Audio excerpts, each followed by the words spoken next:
এক মাসেরও বেশি সময় ধরে ব্যবস্থাপনা পরিচালকের পদ শূন্য রয়েছে রাষ্ট্রীয় মালিকানাধীন সোনালী, অগ্রণী ও রূপালী ব্যাংকে। ভারপ্রাপ্ত এমডি দিয়ে কার্যক্রম পরিচালিত হচ্ছে ব্যাংক তিনটিতে, প্রত্যেকেই ওই তিন ব্যাংকের ডিএমডি।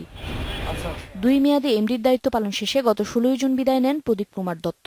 ঋণ বিতরণে অনিয়ম ও ক্ষমতার অপব্যবহারের কারণে মেয়াদ শেষের আগেই অপসারণ করা হয় অগ্রণী ব্যাংকের এমডিকে। চাকরির বয়স শেষে গত 3 জুলাই অবসরে গেছেন রূপালী ব্যাংকের এমডি। তবে এতে দৈনন্দিন কাজে সমস্যা হচ্ছে না বলে জানিয়েছেন সোনালী ব্যাংকের ভারপ্রাপ্ত এমডি। না, কাজের দেখেন আজকে জুলাই মাস শেষ হয়ে গেছে। আমাদের কিন্তু এই কার্যক্রমটা 1 জুলাই থেকে শুরু হয়েছে। এর সাথে একমত নন বাংলাদেশ ব্যাংকের সাবেক গভর্নর। তার মতে এতে ব্যাংকের দৈনন্দিন কাজ চললেও ঋণ অনুমোদন, নিয়োগ ও পদোন্নতির মতো বড় সিদ্ধান্ত আটকে থাকে। রাষ্ট্রায়ত্ত ব্যাংকগুলি চলছে একটা অ্যাডহকের ব্যাপারে। এইখানে আপনার দেখবেন রিসেন্টলি 3টা রাষ্ট্রায়ত্ত ব্যাংকের এমডি নাই। এইভাবে কিন্তু এতটা বিশাল এই ব্যাংকগুলো এইভাবে চলতে পারে না, চলতে দেওয়া যায় না, এটা ঠিক না। এমডি নিয়োগে ইতিমধ্যে সার্চ কমিটি গঠন করেছে সরকার।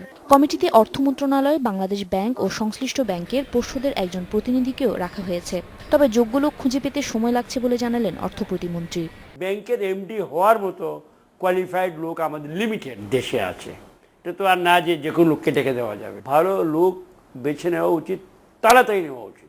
ব্যাংক কোম্পানি আইন অনুযায়ী 3 মাসের বেশি সময় এমডির পদ শূন্য রাখা যায় না। এরপরও শূন্য থাকলে প্রশাসক নিয়োগ দেবে বাংলাদেশ ব্যাংক। ওমন হারাজমি, ইন্ডিপেন্ডেন্ট নিউজ, ঢাকা।